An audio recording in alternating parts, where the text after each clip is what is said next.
7 पुष्प देव दीपावली के दिन, कोई भी 7 पुष्प, कोई भी जो तुमको मिल जाए, 7 पुष्प अपने घर के पास में, घर के अंदर जो मटका होता है, हंडा होता है, पानी का बर्तन होता है, रसोई घर में जहाँ तुम पानी भरकर रखते हो, 7 पुष्प को उस स्थान पर रखिए देव दीपावली के दिन।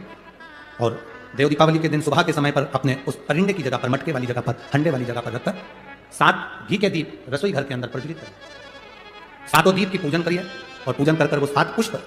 जब दीप ठंडे हो जाएं, पूर्ण तरह से आनंद के साथ सुबह के समय जब आप पूजन कर लें, उन 7 पुष्पों को दिन भर में से कभी भी देवाधिदेव महादेव के दरवाजे पर,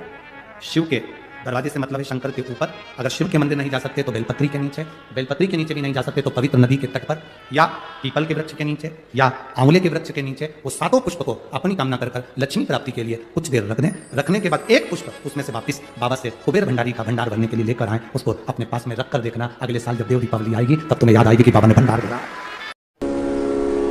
आटे का जो दिया बनाते हो घर के अंदर, कभी आपने पूजन करी होगी तो आटे के दिया बनाओगे। अभी आप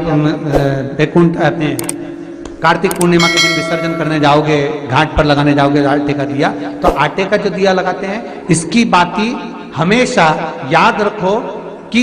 अगर 4 दिए लगा रहे हो तो चारों दिशा में बाती होना चाहिए उसकी, मतलब बाती एक ही रखो पर 4 दिए को 4 दिशा की ओर निर्मित कर रख दीजिए, उसका मुख उतार। आटे के दिए में कभी भी चोंच नहीं बनाना चाहिए, अर्थात बत्ती रखने की जो चोंच होती है आटे के दिए में कभी नहीं बनाना, बिल्कुल गोल बनाना चाहिए और उसको फिर विसर्जन की ओर आप लेकर जाओ या देवता की ओर लगाओ, जहां लगाना है, पर उसमें चोंच नहीं होना चाहिए। जिस आटे के दिए में चोंच बन जाती है उसको बलि का भाग ग्रहण करने वाले देव उसको प्राप्त। पान के पत्ते पर एक शहद की बिंदी रखकर लक्ष्मी जी को भोग लगाइए और शंकर जी के मंदिर में उसी दीपावली को या देव दीपावली पर शंकर भगवान के शिवलिंग पर एक पत्ते पर या पुष्प पर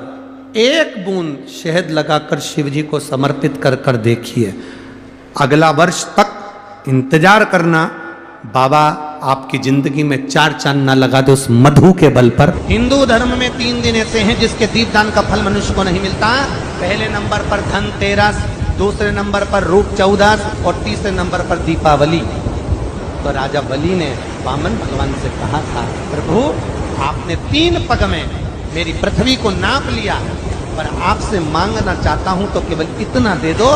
कि 3 दिन जो पृथ्वी पर दीप दान करेंगे उसका फल मेरी किस्मत में, मेरे भाग्य में लिखा है। लक्ष्मी जी ने कहा राजा बलि से दिया,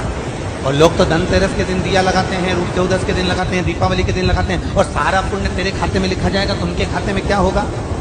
इतने में राजा बलि ने कहा, बहन लक्ष्मी, दीपावली के बाद में जो कार्तिक पूर्णिमा आएगी, उस कार्तिक पूर्णिमा के दिन किसी जलाशय के पास में जाकर अगर एक दिया लगा देंगे तो उसको 3 दिन का पुण्य फल 1000। दीपावली के बाद में जो कार्तिक पूर्णिमा आएगी, उस कार्तिक पूर्णिमा के दिन जो किसी जलाशय के पास में जाकर, नदी, तालाब, कुंड, कुआं, किसी जलाशय के पास में जाकर अगर एक दिया लगा देंगे तो उसको 3 दिन का पुण्य फल 1000 गुना होकर प्राप्त हो जाएगा, 1000 गुना। इसलिए हमारे यहाँ पर